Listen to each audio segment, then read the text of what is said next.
ആ കൊണ്ടുപോയ അത് മൊത്തം അതിൻ്റെ കൂടെ അതിൻ്റെ 1/5 കൂടെ കൊടുക്കണം എന്നാണ് ലേവ്യ പുസ്തകം 6-ാമത്തെ അധ്യായം 5-ാമത്തെ വാക്യത്തിൽ എഴുതിയിരിക്കുന്നത്. ആ മുതലും അതിൻ്റെ പലിശയും കൂടെ ചേർത്താണ് ദൈവം കരുതി വെച്ചിരിക്കുന്നത്. ദൈവത്തിൻ്റെ കോടതിയിൽ അങ്ങനെയാണ്. എൻ്റെ ഭാര്യയോട് ആ ആള് ചോദിക്കുന്നു, എന്തിനാണ് ഇപ്പോൾ ഏലീശ കാണാൻ പോകുന്നത്? ഇന്ന് ശബ്ബത്തല്ലല്ലോ, ഇന്ന് അമാവാസിയല്ലല്ലോ. പക്ഷെ അവൾ പറയുന്ന ഒരു ഉത്തരമുണ്ട്. അത്യുന്നതന്റെ നാമത്തിന് മഹത്വം ഉണ്ടായിരിക്കട്ടെ. അത്യുന്നതൻ ജഡം ധരിച്ചെത്തിയ മനുഷ്യനായി വന്ന നസ്രയനായ യേശുവിൻ്റെ സത്യ ഏകദൈവത്തിൻ്റെ നാമത്തിന് എന്നും എന്നേക്കും മഹത്വം ഉണ്ടായിരിക്കട്ടെ. ഇന്ന് ഞാൻ ഗോഡ് ഓഫ് റെസ്റ്റോറേഷൻ അല്ലെങ്കിൽ റെസ്റ്റിറ്റ്യൂഷനെ കുറിച്ചാണ് സംസാരിക്കാൻ ആഗ്രഹിക്കുന്നത്. ഗോഡ് ഓഫ് റെസ്റ്റിറ്റ്യൂഷൻ, നഷ്ടപരിഹാരം നൽകുന്നവൻ, വീണ്ടെടുപ്പ് ചെയ്ത് തരുന്നവൻ, ന്യായം പാലിച്ച് തരുന്നവൻ, പുനഃസ്ഥാപനം ചെയ്യാൻ കഴിവുള്ളവൻ, നമ്മുടെ കയ്യിൽ നിന്ന് നമ്മുടെ ജീവിതത്തിൽ നിന്ന് നഷ്ടപ്പെട്ടു പോയതിനെ തിരിച്ച് വാങ്ങി തരുന്നവൻ. ഈ ഒരു ക്യാരക്ടറിസ്റ്റിക്സ് എന്ന് പറയുന്നത് എല്ലാവരും മനസ്സിലാക്കേണ്ട ഒരു ക്യാരക്ടറിസ്റ്റിക്സ് ആണ്. ദൈവത്തിൻ്റെ ക്യാരക്ടറിസ്റ്റിക്സിനെ കുറിച്ച് പല ഡയമെൻഷനിൽ നിന്ന് നിങ്ങൾ മനസ്സിലാക്കുമ്പോഴാണ് അവൻ്റെ വിശ്വസ്തതയിൽ ആശ്രയിക്കാൻ നമുക്ക് ശക്തി പകരുന്നത്. Our God is a God of restoration, our God is a God of restoration, our God is a God of restitution. റെസ്റ്റോറേഷനെ കുറിച്ച്, വീണ്ടെടുപ്പിനെ കുറിച്ച് 1-2 വാക്യങ്ങൾ ആദ്യം ഒന്ന് ചിന്തിക്കാൻ ആഗ്രഹിക്കുന്നു. അതിൽ ഒരു വാക്യമാണ് യോവേൽ പ്രവാചകന്റെ പുസ്തകം 2-ാമത്തെ അധ്യായം 5-ാമത്തെ വാക്യം. ആ വാക്യം ഒന്ന് വായിക്കാം. നിങ്ങളുടെ ഇടയിൽ ഞാൻ അയച്ചിരിക്കുന്ന വെട്ടുക്കിളിയും വിട്ടിലും തുള്ളനും പച്ചപ്പുഴുവും തിന്നുകളഞ്ഞ സംവത്സരങ്ങൾക്ക് വേണ്ടി ഞാൻ നിങ്ങൾക്ക് പകരം നൽകും. തിന്നുകളഞ്ഞ സംവത്സരങ്ങൾക്ക് വേണ്ടി ഞാൻ നിങ്ങൾക്ക് പകരം നൽകും. നഷ്ടപ്പെട്ട സംവത്സരങ്ങൾക്ക് വേണ്ടിയും പകരം നൽകും എന്നാണ് ഈ വചനത്തിൽ എഴുതിയിരിക്കുന്നത്. എൻ്റെ രോഗത്തിൻ്റെ അവസ്ഥയിൽ കൂടി കടന്നു പോയപ്പോൾ ഞാൻ ഒരുപാട് ഫെയ്ത്ത് ഡിക്ലറേഷൻ നടത്തിയ ഒരു വചനമാണിത്. God will restore to me all what I have lost എന്ന് പറഞ്ഞ്. നിങ്ങളുടെയൊക്കെ ജീവിതത്തിലും നിങ്ങൾ മറന്നു പോകരുതാത്ത ഒരു വാക്യമാണിത്. നമുക്ക് നഷ്ടപ്പെട്ട സംവത്സരങ്ങൾ പോലും ദൈവം തരുമെന്നാണ് എഴുതിയിരിക്കുന്നത്. I will restore to you the years that you have lost. I will restore to you the years that you have lost. നഷ്ടപ്പെട്ട സംവത്സരങ്ങളും തിരിച്ച് തരുന്നവൻ. ദൈവത്തിൻ്റെ റെസ്റ്റോറേഷൻ എന്ന് പറഞ്ഞാൽ വെറുതെ തിരിച്ചു മേടിച്ച് തരിക എന്നുള്ളതല്ല. ദൈവത്തിൻ്റെ റെസ്റ്റോറേഷൻ എന്ന് പറഞ്ഞാൽ ഒരു വലിയ റെസ്റ്റോറേഷൻ തന്നെയാണ്. ഇയ്യോബിന് നഷ്ടപ്പെട്ടതെല്ലാം അതിനെക്കാട്ടിൽ പല മടങ്ങുകളായിട്ടാണ് തിരിച്ച് തന്നത്. നമുക്ക് നഷ്ടപ്പെട്ട സന്തോഷം, നമ്മുടെ സമാധാനം, നമ്മുടെ കുടുംബ അന്തരീക്ഷം, നമ്മുടെ മക്കൾ, നമ്മുടെ സൗഖ്യം, നമ്മുടെ ശരീരത്തിൽ നിന്നും അടർത്തി മാറ്റിയ സൗഖ്യം, നമ്മുടെ ഫൈനാൻസസ്, ഇതൊക്കെ ദൈവം തിരിച്ചു തരുന്നതായിരിക്കും. പക്ഷേ വിശ്വാസം ഉള്ളപ്പോൾ മാത്രമാണ് ഇത് നമ്മുടെയൊക്കെ ജീവിതത്തിൽ കാണാൻ സാധിക്കുന്നത് എന്നുള്ളത് റിപ്പീറ്റഡായിട്ട് ഞാൻ പറഞ്ഞ് മനസ്സിലാക്കി തരാൻ ആഗ്രഹിക്കും. ദൈവത്തിൻ്റെ റെസ്റ്റോറേഷനെ കുറിച്ച് ലേവ്യ പുസ്തകം 6-ാമത്തെ അധ്യായം 5-ാമത്തെ വാക്യത്തിൽ എഴുതിയിരിക്കുന്നുണ്ട്. ഇതിനകത്ത് ഇതൊരു ലോ ആയിട്ടാണ് എഴുതിയിരിക്കുന്നത്. ഒരാൾ മറ്റൊരാളെ വഞ്ചിച്ചോ ചതിവായിട്ടോ കളവായിട്ടോ അവരുടെ കയ്യിൽ നിന്നും എന്തെങ്കിലും മോഷ്ടിച്ചിട്ടുണ്ടെങ്കിൽ, അല്ലെങ്കിൽ അവർക്കത് നഷ്ടം വന്നിട്ടുണ്ടെങ്കിൽ, ഈ എടുത്തുകൊണ്ട് പോയ ആൾ അവർക്ക് തിരിച്ചു തരേണ്ടത് ആ കൊണ്ടുപോയ അത് മൊത്തം അതിൻ്റെ കൂടെ അതിൻ്റെ 1/5 കൂടെ കൊടുക്കണം എന്നാണ് ലേവ്യ പുസ്തകം 6-ാമത്തെ അധ്യായം 5-ാമത്തെ വാക്യത്തിൽ എഴുതിയിരിക്കുന്നത്. ആ മുതലും അതിൻ്റെ പലിശയും കൂടെ ചേർത്താണ് ദൈവം കരുതി വെച്ചിരിക്കുന്നത്. ദൈവത്തിൻ്റെ കോടതിയിൽ അങ്ങനെയാണ്. നമുക്ക് നഷ്ടപ്പെട്ടത് അതിനെക്കാട്ടിൽ കൂടുതലായിട്ട് തിരിച്ചു തരാൻ ബാധ്യസ്ഥനാണ് ദൈവം. ദൈവം അത് തരിക തന്നെ ചെയ്യും. ഈ ദൈവത്തിൻ്റെ ഈ വീണ്ടെടുപ്പിനെ കുറിച്ച്, അല്ലെങ്കിൽ തിരിച്ചു തരുന്ന ഒരു ക്യാരക്ടറിസ്റ്റിക്സിനെ കുറിച്ച് പറഞ്ഞ് മനസ്സിലാക്കി തരാൻ ഇന്ന് ഞാൻ ഉദ്ദേശിക്കുന്നത് 2 രാജാക്കന്മാരുടെ പുസ്തകം 4-ാമത്തെ അധ്യായം 8-ാമത്തെ അധ്യായത്തിൽ നിന്നും എടുത്ത സ്ക്രിപ്റ്റേഴ്സാണ്. ഈ സ്ക്രിപ്ചർ എന്ന് പറയുന്നത് ഒരു സ്ത്രീയുടെ വിശ്വാസത്തെക്കുറിച്ചാണ്. ശൂനേംകാരത്തി സ്ത്രീയുടെ വിശ്വാസം. വളരെയധികം മേന്മയേറിയ വിശ്വാസമാണ് ശൂനേംകാരത്തി സ്ത്രീയുടെ വിശ്വാസം എന്ന് പറഞ്ഞാൽ. ഈ ശൂനേംകാരത്തി എന്ന് പറയുന്നത് ശൂനേം എന്ന സ്ഥലത്ത് ജീവിച്ചിരുന്ന ധനികയായ ഒരു സ്ത്രീയാണ്. ആ സ്ത്രീ ഒരു ദിവസം ഏലീശ പ്രവാചകനെ അവളുടെ വീട്ടിലേക്ക് ക്ഷണിക്കുന്നു ഭക്ഷണം കഴിക്കാൻ വേണ്ടി. പിന്നീട് പലതവണയായിട്ട് ഏലീശ ശൂന്യം എന്ന പ്രദേശത്ത് വരുമ്പോഴൊക്കെ ഈ സ്ത്രീയുടെ വീട്ടിലാണ് വന്ന് ഭക്ഷണം കഴിക്കുന്നത്. അങ്ങനെ ഈ സ്ത്രീ ഏലീശയുടെ മഹത്വം മനസ്സിലാക്കിയ, ദൈവത്തോടടുത്ത് ഇടപഴകുന്ന ഒരാളാണ് ഏലീശ എന്ന് മനസ്സിലാക്കിയ വളരെയധികം ബുദ്ധിയുള്ള ഒരു സ്ത്രീ തന്നെയായിരുന്നു ആ സ്ത്രീ. അങ്ങനെ ഏലീശയുടെ മഹത്വം മനസ്സിലാക്കി ആ സ്ത്രീ തൻ്റെ ഭർത്താവിനോട് പറയുന്നു, ഈ ആള് സാധാരണ മനുഷ്യനല്ല, ഒരു ദൈവപുരുഷൻ തന്നെയാണ്. അതുകൊണ്ട് നമുക്ക് നമ്മുടെ വീടിൻ്റെ മുകളിൽ ഒരു മുറി പണിതുണ്ടാക്കി അവിടെ ഒരു മേശയും കസേരയും ഒരു കട്ടിലും ഇത് മാത്രമുള്ള ഒരു വിളക്കും കൂടെ അവർ ഏലീശയ്ക്കായിട്ട് കരുതുന്നുണ്ട്. ഏലീശയോട് വളരെയധികം ആതിഥ്യ മര്യാദ കാണിക്കുന്ന അല്ലെങ്കിൽ പുലർത്തുന്ന ആ ഒരു സ്ത്രീയെ നമ്മൾ കാണുന്നു. ഏലീശയ്ക്ക് വേണ്ടി ഒരു മുറി ഒരുക്കി വെക്കുകയാണ്, ദൈവ പുരുഷന് വേണ്ടി. ദൈവത്തെ മാനിക്കുന്ന ഒരു സ്ത്രീ തന്നെയാണ് ആ സ്ത്രീ എന്ന് നമുക്ക് ഇവിടെ നിന്ന് മനസ്സിലാകും. ദൈവത്തെ മഹത്വപ്പെടുത്തുന്നവൾ, ദൈവത്തിൻ്റെ മഹത്വം മനസ്സിലാക്കിയവൾ. പിന്നീട് ഏലീശ ആ വീട്ടിൽ വന്ന് അവരുടെ ആതിഥ്യം സ്വീകരിച്ച് ആ മുറിയിൽ കഴിയുകയും വളരെയധികം പ്രസന്നവാനായിട്ട് ഏലീശ തൻ്റെ ഭൃത്യനായ ഗേഹസിയെ വിളിച്ച് പറയുകയാണ്, ശൂന്യംകാരത്തിയെ വിളിക്കുക, അവൾക്ക് വേണ്ടി എന്തെങ്കിലും ഞാൻ ചെയ്തു കൊടുക്കണം, രാജാവിനോട് അവൾക്ക് വേണ്ടി എന്തെങ്കിലും ചോദിക്കണമോ എന്ന് അവളോട് ചോദിച്ചറിയാൻ അവളെ വിളിക്കുക എന്ന് പറയുമ്പോൾ ഗേഹസി പറയുന്നുണ്ട്, അവൾക്ക് മക്കളില്ലല്ലോ, അവളുടെ ഭർത്താവ് വൃദ്ധനായി കഴിഞ്ഞിരിക്കുന്നു.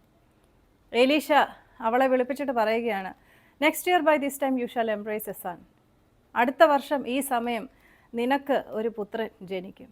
ഇത് കേട്ട ഉടനെ അവൾ പറയുന്നു, എന്നോട് കളവ് പറയരുതേ എന്ന്. നാച്ചുറലി അവളുടെ ആഗ്രഹമാണ് നമ്മളിവിടെ കാണുന്നത്, മക്കളില്ലാത്തവർക്ക് ഉണ്ടാകുന്ന വലിയ ആഗ്രഹം. അവളുടെ ആത്മാർത്ഥമായ ആ ഒരു വിശ്വാസം കണ്ടിട്ട് ദൈവം ഏലീശയിൽ കൂടി പ്രവർത്തിക്കുകയാണ് അവിടെ. അവൾക്ക് ഒരു വർഷം കഴിഞ്ഞതിന് ശേഷം ഒരു പുത്രനുണ്ടാവുന്നു. അവളുടെ ആഗ്രഹം നിവർത്തിക്കുകയാണ് അവിടെ. ദൈവം അവളുടെ ആ ഒരു ആതിഥ്യ മര്യാദയും ദൈവപുരുഷനോടുള്ള ആ ഒരു നല്ലൊരു മെൻറ്റാലിറ്റിയൊക്കെ കണ്ടിട്ട് അവളെ അനുഗ്രഹിക്കുകയാണ്. അവളറിയാതെ അവളുടെ വീട്ടിൽ വന്ന് ചേരുകയാണ് അനുഗ്രഹങ്ങൾ.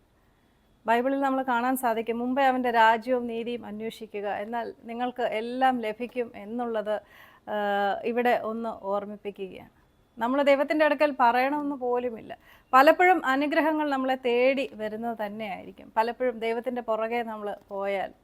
ഇതാണ് പലരും മനസ്സിലാക്കേണ്ടതായ ഒരു വസ്തുത. അനുഗ്രഹങ്ങൾ തേടിപ്പോകുമ്പോൾ പലപ്പോഴും അനുഗ്രഹങ്ങൾ നമുക്ക് കാണാൻ സാധിക്കാതെ വരുന്നു. പക്ഷേ അനുഗ്രഹിക്കുന്നവനെ തേടിപ്പോകുമ്പോൾ നമ്മുടെ ജീവിതത്തിൽ ഉടനീളം അനുഗ്രഹങ്ങളും അവൻ്റെ ഫേവറും ഒക്കെ നമ്മൾക്ക് കാണാൻ സാധിക്കുന്നു. നമ്മുടെ ഫോക്കസ് എന്താണ്? അനുഗ്രഹങ്ങളാണോ അതോ അനുഗ്രഹിക്കുന്നവനെ മഹത്വപ്പെടുത്തുന്നതാണോ എന്ന് ചിന്തിച്ച് ജീവിതത്തിൽ വേണ്ട മാറ്റങ്ങൾ വരുത്തുക. അങ്ങനെ ഒരു വർഷത്തിന് ശേഷം ആ സ്ത്രീയുടെ ജീവിതത്തിൽ ഒരു പുത്രൻ ഉണ്ടാവുകയാണ്. പക്ഷേ അധികം താമസിയാതെ ആ ഒരു മകൻ എന്തോ രോഗം ബാധിച്ച് മരിച്ചു പോവുകയാണ്. ഇവിടെയാണ് ദുരന്തത്തിൻ്റെ നടുവിലും ആ സ്ത്രീയുടെ വിശ്വാസത്തെക്കുറിച്ച് നമ്മൾക്ക് കാണാൻ സാധിക്കുന്നത്. ആ സ്ത്രീ തൻ്റെ മകനെ ഏലീശയുടെ മുറിയിൽ ആ കട്ടിലിൽ കിടത്തിയിട്ട് തൻ്റെ ഭർത്താവിന് ആളയക്കുകയാണ്. എനിക്കൊരു കഴുതയും ഒരു ഭൃത്യനെയും വേണം, ഏലീശയെ കാണാൻ ഞാൻ പോവുകയാണ്. തൻ്റെ ഭാര്യയോട് ആ ആൾ ചോദിക്കുന്നു, എന്തിനാണ് ഇപ്പോൾ ഏലീശയെ കാണാൻ പോകുന്നത്? ഇന്ന് ശബ്ബത്തല്ലല്ലോ, ഇന്ന് അമാവാസിയല്ലല്ലോ. പക്ഷേ അവൾ പറയുന്ന ഒരു ഉത്തരമുണ്ട്, ഇറ്റ് ഈസ് വെൽ എന്നാണ് എഴുതിയിരിക്കുന്നത്. Words of faith, it is well, it shall be well, everything is well എന്നാണ് അവൾ എഴുതിയിരിക്കുന്നത്. സ്വന്തം മകൻ മരിച്ച് കിടക്കുന്ന ആ ഒരു അവസ്ഥയിലാണ് അവൾ തൻ്റെ ഭർത്താവിനോട് പറയുന്നത്, it is well, everything is well.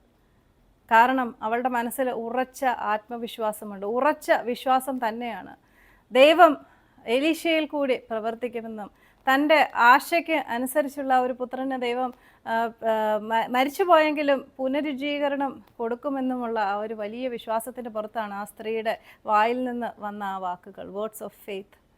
Words of faith നമ്മുടെയൊക്കെ ജീവിതത്തിൽ നമ്മൾ എന്താണ് പറഞ്ഞു നടക്കുന്നത്? ഒരു ഡോക്ടറിൻ്റെ ഒരു റിപ്പോർട്ട് വരുമ്പോൾ അപ്പോഴേ നമ്മൾ തീരുമാനിക്കും എല്ലാം കഴിഞ്ഞു, എല്ലാം കഴിഞ്ഞു എന്നായിരിക്കും ഡോക്ടറിൻ്റെ റിപ്പോർട്ട്. പക്ഷേ നമ്മളുടെ വാക്കുകൾ, നമ്മളുടെ ആക്ഷൻസ് ഈ സ്ത്രീയെ പോലെയാണോ എന്ന് നമ്മൾ ചിന്തിച്ച് മനസ്സിലാക്കി ജീവിതത്തിൽ വേണ്ട മാറ്റങ്ങൾ നിങ്ങൾ വരുത്തുക. ഏറ്റവും പ്രയാസമേറിയ ഒരു ഘട്ടത്തിലാണ്, ഏറ്റവും പ്രതിസന്ധിയുടെ നടുവിലാണ്, ഏറ്റവും വലിയൊരു ദുരന്തം അവളുടെ ജീവിതത്തിൽ അവൾ കണ്ട ആ ഒരു നിമിഷമാണ് അവൾ പറഞ്ഞത്, it is well, it shall be well. ആ വിശ്വാസത്തിൻ്റെ പുറത്ത് അവളുടെ മകന് ജീവിച്ചേ മതിയാവത്തുള്ളൂ. അവൾ ഏലീശയെ പോയി കാണുന്നു. ദൂരേന്ന് ആ സ്ത്രീയെ കാണുന്ന ഏലീശ ഗേഹസിയോട് പോയി പറയുന്നു, അവളെ ശൂന്യംകാരത്തി വന്നിരിക്കുന്നു, അവളോട് പോയി ചോദിക്കുക അവളുടെ മകൻ എങ്ങനെയുണ്ട്. അവൾ ഓടി വന്ന് ഏലീശയുടെ കാൽക്കൽ വീഴുകയാണ്. അവൾ വന്ന് ചോദിക്കുകയാണ്, എനിക്കൊരു മകനെ തരണമെന്ന് ഞാൻ നിന്നോട് ചോദിച്ചായിരുന്നു, പ്ലീസ് ഡോണ്ട് ഡിസീവ് മീ എന്ന് അവൾ പറയുന്നു, എന്നെ ചതിക്കരുതേ എന്ന്. ഏലീശയ്ക്ക് മനസ്സിലാകുന്നു എന്തോ വലിയ പ്രശ്നം നടന്നിട്ടുണ്ട്. ഏലീശ ഗേഹസിയോട് പറയുന്നു, എൻ്റെ വടി കൊണ്ടുപോയി ബാലൻ്റെ മുഖത്ത് വെക്കുക. പക്ഷെ അവൾ അപ്പോഴേ പറയുന്നു, നീ വന്നല്ലാതെ ഞാൻ നിന്നെ വിടത്തില്ല, നീ വന്നേ മതിയാകത്തുള്ളൂ എന്ന് അവൾ ഏലീശയോട് പറയുന്നു. പക്ഷേ ഏലീശ അവളുടെ കൂടെ പോകുന്നതിന് മുമ്പേ തന്നെ ഗേഹസി അവളുടെ മുമ്പേ പോയി വടി വെച്ചിട്ടൊന്നും ബാലന് ഒരു മാറ്റവും വരുന്നില്ല. പിന്നീട് നമ്മൾ കാണുന്നത് ഏലീശ അവളുടെ മകനെ തിരിച്ച് ജീവിതത്തിലേക്ക് തിരിച്ച് കൊണ്ടുവരുന്നതാണ്. അവളുടെ മകനെ ജീവിപ്പിക്കുന്നു ഏലീശ. വലിയ വിശ്വാസമാണ് ആ സ്ത്രീ കാഴ്ചവെച്ചത്. തൻ്റെ മകൻ മരിച്ചിട്ടും it is well, everything shall be well എന്ന് പറഞ്ഞ ആ ഒരു വിശ്വാസം നിങ്ങൾ ചിന്തിച്ച് മനസ്സിലാക്കുക. ഈ വിശ്വാസത്തോടു കൂടിയുള്ള വാക്കുകൾ, വിശ്വാസത്തോടു കൂടിയുള്ള ആക്ഷൻസ് നമ്മുടെയൊക്കെ ജീവിതത്തിൽ നമ്മൾ മിറക്കിൾസ് കാണണമെങ്കിൽ ചെയ്യേണ്ടത് തന്നെയാണ്. ഇവിടെയാണ് പ്രാർത്ഥനകൾ വിഫലമാകുന്നത്. പ്രാർത്ഥനകൾ വിഫലമാകുന്നത് വിശ്വാസം ഇല്ലാത്തത് കൊണ്ട് മാത്രമാണ്. ദൈവം കേൾക്കാഞ്ഞിട്ടോ ദൈവം കാണാഞ്ഞിട്ടോ ഒന്നുമല്ല. എന്ത് കാര്യങ്ങളും നമ്മുടെ ജീവിതത്തിൽ നമ്മൾ കാണുന്നത് സംഭവിക്കുന്നത് വിശ്വാസം കൊണ്ട് മാത്രമാണ്. ഇത്തരം വലിയ വിശ്വാസം കാഴ്ചവെച്ച ഈ ഒരു ശൂനേംകാരത്തിയുടെ മെസ്സേജ് നിങ്ങൾക്ക് വളരെയധികം അനുഗ്രഹപ്രദമാകുമെന്ന് കരുതുന്നു. ശൂനേംകാരത്തിയുടെ ഈ ഒരു വിശ്വാസത്തെക്കുറിച്ചുള്ള സ്ക്രിപ്ചർ ഇവിടെ തീരുന്നില്ല. 2 രാജാക്കന്മാരുടെ പുസ്തകം 8-ാമത്തെ അധ്യായത്തിൽ പിന്നെ നമ്മൾ ശൂനേംകാരത്തിയെ കാണുന്നു. ആ ഒരു സമയത്ത് അവരുടെ ആ പ്രദേശത്ത് 7 വർഷത്തേക്ക് ക്ഷാമം വരുന്നു എന്ന് ഏലീശ ശൂനേംകാരത്തിയെ അറിയിക്കുന്നു, മുന്നറിയിപ്പ് നൽകുന്നു. ഏലീശ അവരോട് പറയുന്നു, നിങ്ങൾ വേറെ എവിടെയെങ്കിലും പോയി താമസിക്കുക എന്നുള്ളത്. ദൈവത്തിൻ്റെ പ്രൊവിഷനാണ് നമ്മളിവിടെ കാണുന്നത്. ദൈവത്തെ മഹത്വപ്പെടുത്തുന്നവർക്ക് ദൈവം മുന്നറിയിപ്പ് നൽകുന്നു. ശൂനേംകാരത്തിയുടെ വിശ്വാസത്തിലുള്ള ദൈവത്തിൻ്റെ വലിയൊരു പ്രൊട്ടക്ഷനും പ്രൊവിഷനുമാണ്. ദൈവം അവർക്ക് മുന്നറിയിപ്പ് നേരത്തെ കൊടുത്ത് അവരെ അവിടെ നിന്ന് മാറ്റുകയാണ്. ക്ഷാമകാലത്തും അവരെ ക്ഷാമമുള്ള സ്ഥലത്ത് നിന്നും മാറ്റുകയാണ്. ദൈവം കരുതുന്ന ദൈവമാണ് എന്ന് ഇന്ന് ഇവിടെ ഒന്നുകൂടെ ഓർമ്മിപ്പിക്കുന്നു. അവർ ഫെലിസ്ത്യ ദേശത്ത് പോയി പാർത്ത് ക്ഷാമം കഴിഞ്ഞ് അവിടെ നിന്ന് തിരിച്ചു വരുമ്പോൾ പിന്നെ കാണുന്നത് അവരുടെ ആ ഒരു വീടിരുന്ന സ്ഥലവും അല്ലെങ്കിൽ അവരുടെ സമ്പത്തും ഒന്നും അവിടെയില്ല. അതൊക്കെ മറ്റാരോ കൈക്കലാക്കിയിരിക്കുന്നു എന്നുള്ള വളരെ വേദനാജനകമായ ഒരു സത്യമാണ് അവൾ മനസ്സിലാക്കുന്നത്. പക്ഷെ അവിടെയും അവൾ വിശ്വാസത്തോടു കൂടി യാത്ര ചെയ്യുകയാണ് രാജാവിൻ്റെ കൊട്ടാരത്തിലേക്ക്, രാജാവിനോട് സങ്കടം ബോധിപ്പിച്ച് കരയാൻ. ഇവിടെ നമ്മൾ കാണുന്നത് വലിയൊരു ദൈവത്തിൻ്റെ മിറാക്കുലസ് ആക്ട് തന്നെയാണ്. ദൈവം ഓർക്കസ്ട്രേറ്റ് ചെയ്ത ഒരു സാഹചര്യമാണ് പിന്നീട് അവൾ കാണുന്നത്. അവൾ രാജാവിൻ്റെ കൊട്ടാരത്തിലെത്തുമ്പോൾ അവിടെ ആ സമയം നടക്കുന്നതെന്ന് വെച്ചാൽ ഗേഹസിയോട് രാജാവ് ചോദിക്കുകയാണ്, എലീശ എന്ന ദൈവപുരുഷൻ ചെയ്ത മഹത്വമേറിയ അത്ഭുതങ്ങളെക്കുറിച്ച് എനിക്ക് കേൾക്കണം, നീ എന്നോട് പറയുക. ഗേഹസി ഈ ഒരു സ്ത്രീയുടെ മകനെ ജീവിപ്പിച്ച കാര്യം രാജാവിനോട് പറയുന്നു. ആ സമയമാണ് ഈ ഒരു സ്ത്രീ രാജാവിൻ്റെ മുമ്പിലെത്തുന്നത്. ഗോഡ്സ് പെർഫെക്റ്റ് ടൈമിങ്, അതല്ലാതെ മറ്റൊന്നും ഇവിടെ പറയേണ്ടത് ആവശ്യം പോലുമില്ല. ആ സ്ത്രീയുടെ വായിൽ നിന്ന് തന്നെ രാജാവ് കേൾക്കുന്നു അവളുടെ ജീവിതത്തിൽ എലീശ ചെയ്ത വൻ കാര്യങ്ങൾ. ഇതിനോടൊപ്പം തന്നെ അവളുടെ സങ്കടകരമായ കാര്യങ്ങളും രാജാവിനോട് അറിയിക്കുന്നു.